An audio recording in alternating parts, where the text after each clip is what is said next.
চলবে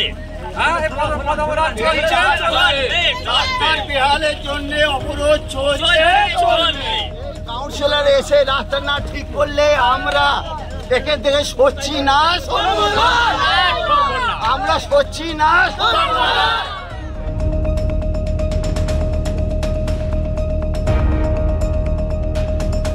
অবরোধ করেছেন কেন? অবরোধ বলতে এটা চটা সুবিধাল ইনস্টিটিউটের এটা প্রধান রাস্তা। এই রাস্তাটা প্রতিদিন কয়েকশো ছাত্রছাত্রী এটা দিয়ে যাতায়াত করে।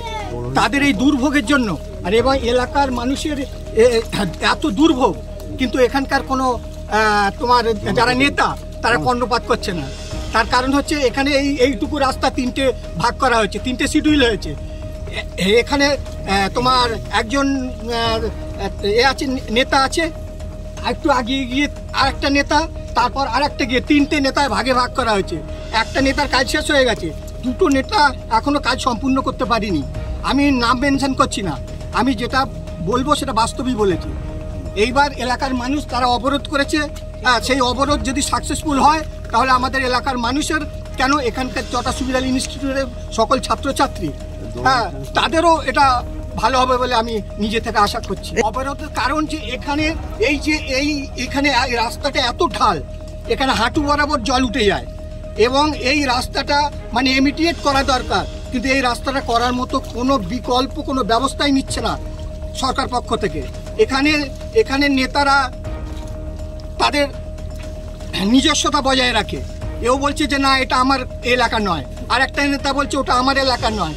এখানকার এই রাস্তাটা যে নেতার দায়িত্বে আছে সে নেতা বছরেও একবার এই রাস্তার উপর দিয়ে হাঁটে না, অথচ তাকে দায়িত্ব দেওয়া হয়েছে এই রাস্তার দায়িত্ব। তার মানে কাউন্সিলরকে জানাবার দায়িত্ব হচ্ছে এখানকার নেতারা আশা করি জানিয়েছে, নিশ্চয়ই অবগত আছেন। আমাদের কাউন্সিলর অবগত আছে, ওয়ার্ড সচিব আমার পাড়াতেই আমার নিজের ভাইপো। আপনারা কি চাইছেন? আমরা চাইছি রাস্তাটা ভালো করেই হোক, ভালো করেই হোক। এলাকার মানুষ আশা করছে এই রাস্তাটা ভালো হলে, কেন আমাদের এই এলাকার এই বুথে যেভাবে ভোট আমাদের এলাকার মানুষ সাজিয়ে দিয়েছে কাউন্সিলরকে, আমার মানে ওয়েস্ট বেঙ্গলে কোথাও এই রেকর্ড এখনো হয়নি। এটা আমরা জোর গলায় বলবো। আমরা সেই দাবিতে আমরা এখানে অবরোধ করেছি।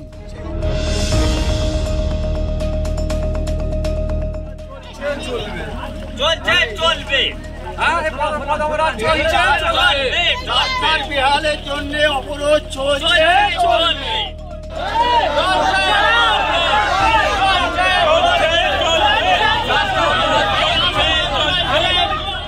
অবহেলায় আজ প্রায় 2.5 বছর এখানে সুবিধমূলা স্কুলে বাচ্চারা স্কুলে যায়, তাদের পায়ে হেরে যাচ্ছে, পা হয়ে যাচ্ছে। সবাই সব ট্রান্সফার রোড, এর নাম হচ্ছে দৌলতপুর ট্রান্সফার রোড, ঘড়িপাড়ার ভিতরে।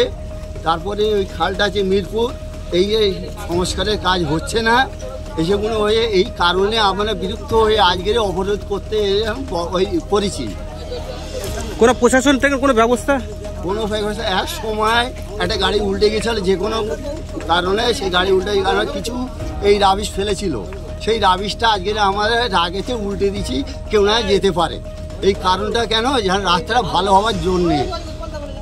এরই কারণে আপনারা অবরোধ করেছেন? আমরা এই কারণে সুস্থভাবে সবাই যেন যেতে পারে, সবাই সুস্থভাবে হাঁটতে পারে, সেই কারণের জন্য আমরা এই রাস্তাটা যে সোশ্যাল মিডিয়ার সামনে দেখে সব পার হয়ে যায় বলতে পারি।